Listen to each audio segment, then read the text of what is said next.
निजात तो नतीजा है। पहली चीज़ ये है कि आप अपने लाए अमल को किस तरह तरतीब दें।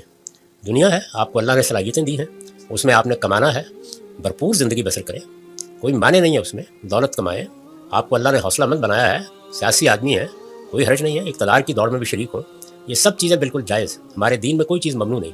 अपनी ये तरबियत करें कि मैं अखलाकी हदूद से तजावुज़ नहीं करूँ, बड़े से बड़ा नुकसान उठा लूँगा लेकिन मैं अखलाकी हदूद से तजावुज़ नहीं करूँगा। यही वो इम्तहान है जिसमें अल्लाह ने आपको डाला है, इसका लिहाज रखिए, वरना भरपूर ज़िंदगी बसर करते हुए ये काम आप करते चले जाएँ, उससे कोई फ़र्क नहीं पड़ेगा।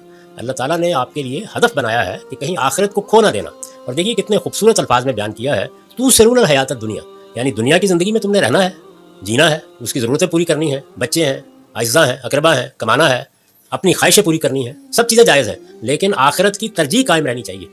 आखिरत की तरजीह किस चीज़ से कायम होगी? अखलाक की तरजीह से। यानी आपको जहाँ ये महसूस हो कि आप यहाँ झूठ बोल रहे हैं, बदज्ञानती कर रहे हैं, किसी को धोखा दे रहे हैं, किसी का हक तलब कर रहे हैं, किसी की जान माल आबरू के खिलाफ ज़्यादती कर रहे हैं, बस उस जगह बड़े से बड़ा नुकसान उठाने के लिए तैयार हो जाएं और अपनी लगामें खींच लें। इतनी सी बात है। इसकी तरबियत बचपन से करें, इंशाअल्लाह आपके लिए मंजिलें भी आसान होगी और दुनिया में भी आप बहुत तरक्की करें।